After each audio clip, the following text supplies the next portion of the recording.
స్వాగతం.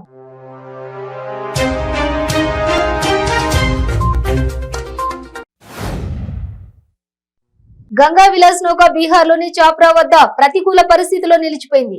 చారిత్రక ప్రదేశం చిరంద్ను దర్శించడం కోసం ఈ నౌక డోరీగంజ్ వెళ్లేందుకు ప్రయాణిస్తోంది. అయితే తీరం చేరుకునే క్రమంలో తగినంత నీటి మట్టం లేకపోవడంతో నదిలోనే నిలిచిపోయింది. సరదాగా ఈతకు వెళ్లి నలుగురు ప్రాణాలు కోల్పోయారు. ఈ విషాదకర ఘటన వికారాబాద్ జిల్లాలో చోటు చేసుకుంది. కోట్పల్లి ప్రాజెక్టులో మునిగి నలుగురు మృతి చెందారు. మృతులు పూడూరు మండలం మన్నెగూడ వాసులుగా గుర్తించారు. ఈ నెల 18న యాదాద్రిలో సీఎం కేసీఆర్ ప్రత్యేక పూజలు చేయనున్న నేపథ్యంలో ముఖ్యమంత్రి వెంట ఢిల్లీ, పంజాబ్ సీఎంలు, ఉత్తరప్రదేశ్ మాజీ సీఎం ఈ రానున్న క్రమంలో భద్రాద్రికి యాదగిరిగుట్టలో ముందస్తుగా హెలీప్యాడ్, ప్రధాన ఆలయ పరిసరాలను రాచకొండ సిపి దేవేందర్ సింగ్ చౌహాన్ పరిశీలించారు. అమెరికాలో వైఎస్ఆర్ అభిమానులతో వైఎస్ఆర్ తెలంగాణ పార్టీ అధినేత్రి షర్మిల ఆత్మీయ సమ్మేళనం జరిగింది. షర్మిల మాట్లాడుతూ వైఎస్ఆర్ రాజకీయ జీవితం 30 ఏళ్లని, ఇందులో 5 ఏళ్లు మాత్రమే ముఖ్యమంత్రిగా ఉన్నారని అన్నారు. శ్రీకాళహస్తీశ్వర స్వామివారి మహాశివరాత్రి బ్రహ్మోత్సవాలకు మరియు స్వామి అమ్మవార్ల కళ్యాణోత్సవానికి ఋషులను, మునులను మరియు దేవతలను ఆహ్వానించడానికి గిరి ప్రదక్షిణకు స్వామి అమ్మవార్లు బయలుదేరారు. కృష్ణా జిల్లా మచిలీపట్నంలో తిరుమల తిరుపతి దేవస్థానం కళ్యాణ మండపం నందు ప్లేకార్డులతో హిందూ ధార్మిక సంఘాల ఆధ్వర్యంలో నిరసన చేపట్టారు. ప్రకాశం జిల్లా సిఎస్పురం పోలీస్ స్టేషన్ లో అగ్ని ప్రమాదం జరిగింది. షార్ట్ సర్క్యూట్ తో పోలీస్ స్టేషన్ లో మంటలు చెలరేగాయి. స్టేషన్ లో అనేక రకాల ఫైల్స్ దగ్ధమయ్యాయి. తిరుమల శ్రీవారిని పలువురు ప్రముఖులు దర్శించుకున్నారు. స్వామివారి నైవేద్య విరామ సమయంలో కేంద్ర ఆరోగ్య కుటుంబ సంక్షేమ శాఖ సహాయ మంత్రి భారతీ ప్రవీణ్ పవార్, తెలంగాణ ఎమ్మెల్యే హనుమంత్ షిండే, మాజీ ఈవో కృష్ణయ్యలు వేర్వేరుగా స్వామివారి సేవలో పాల్గొని మొక్కులు చెల్లించుకున్నారు. ఆంధ్రప్రదేశ్లోని అన్నమయ్య జిల్లా పీలేరులో టీడీపీ అధినేత చంద్రబాబు నాయుడు పర్యటన వేళ కలకలం చెలరేగుతోంది. చంద్రబాబు గోబ్యాక్ అంటూ కొందరు ఫ్లెక్సీలు ఏర్పాటు చేశారు. కృష్ణా జిల్లా గన్నవరం నియోజకవర్గం ఉంగుటూరు మండలం తేలప్రోలు గ్రామ సమీపంలో టీడీపీ జనసేన ఫ్లెక్సీలు హల్చల్ చేస్తోంది. మనల్ని ఎవడ్రా ఆపేది అంటూ కొటేషన్లతో ఫ్లెక్సీలు ఏర్పాటు చేశారు.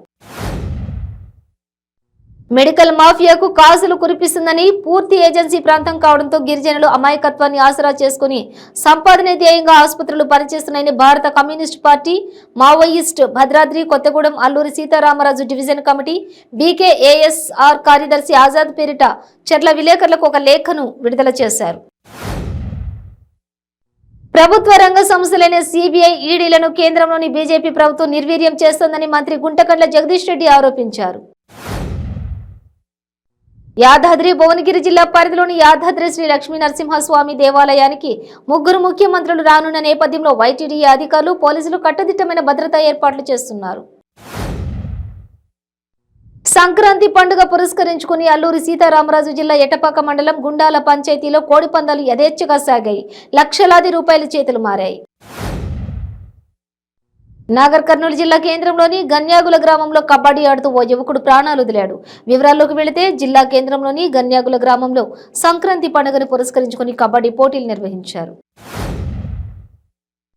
సూర్యాపేట జిల్లా బాలెంల గ్రామంలో దారుణం చోటు చేసుకుంది. పొలానికి నీళ్లు మళ్లింపు విషయంలో దాయాదుల మధ్య ఘర్షణ తలెత్తింది. ఖమ్మంలో పనికి మల్ల బ్యాచ్ ఉందంటూ మాజీ ఎంపీ పొంగులేటి వర్గాన్ని ఉద్దేశించి మంత్రి పువ్వాడ అజయ్ సంచలన వ్యాఖ్యలు చేశారు.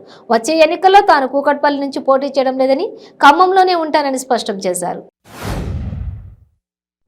జగిత్యాల పట్టణంలోని కొత్త బస్టాండ్ చౌరస్తాలో కత్తితో యువకుడు హల్చల్ చేశాడు. చౌరస్తా వద్ద కొబ్బరి బొండాల దుకాణంలోని కత్తితో నడి రోడ్డుపై యువకుడు వీరంగం సృష్టించాడు.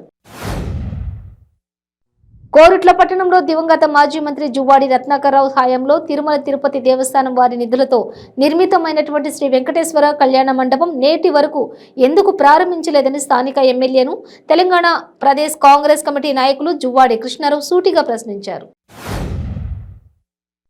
అనంతపురం జిల్లా గుంతకల్ మండలం పరిధిలోని కోడి పందాలను నిర్వహిస్తున్న కొంతమంది వ్యక్తులను పోలీసులు అరెస్ట్ చేశారు. ముందుగా వచ్చిన సమాచారంతో రంగంలో దిగిన పోలీసులు దాడులు చేసి కోడి పందాలు ఆడుతున్న 10 మంది పందెం రాయులను అరెస్ట్ చేశారు. కడప జిల్లా మైదుకూరు నియోజకవర్గం బ్రహ్మంగారి మఠం మండలంలోని చెంచయ్యగారిపల్లి గ్రామంలో సంక్రాంతి సంబరాల్లో భాగంగా సాంస్కృతిక కార్యక్రమాల పేరుతో అశ్లీల నృత్యాలను ప్రదర్శించడం పలు విమర్శలకు దారితీసింది.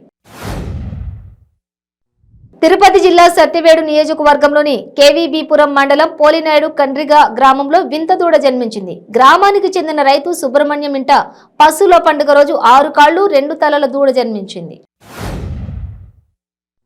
చిరకాలంగా ఎదురు చూసిన ఆంధ్రుల కోరిక నెరవేరింది. సికింద్రాబాద్ రైల్వే స్టేషన్ నుంచి బయలుదేరిన వందే భారత్ ఎక్స్ప్రెస్ కు విశాఖలో అపూర్వ స్వాగతం లభించింది.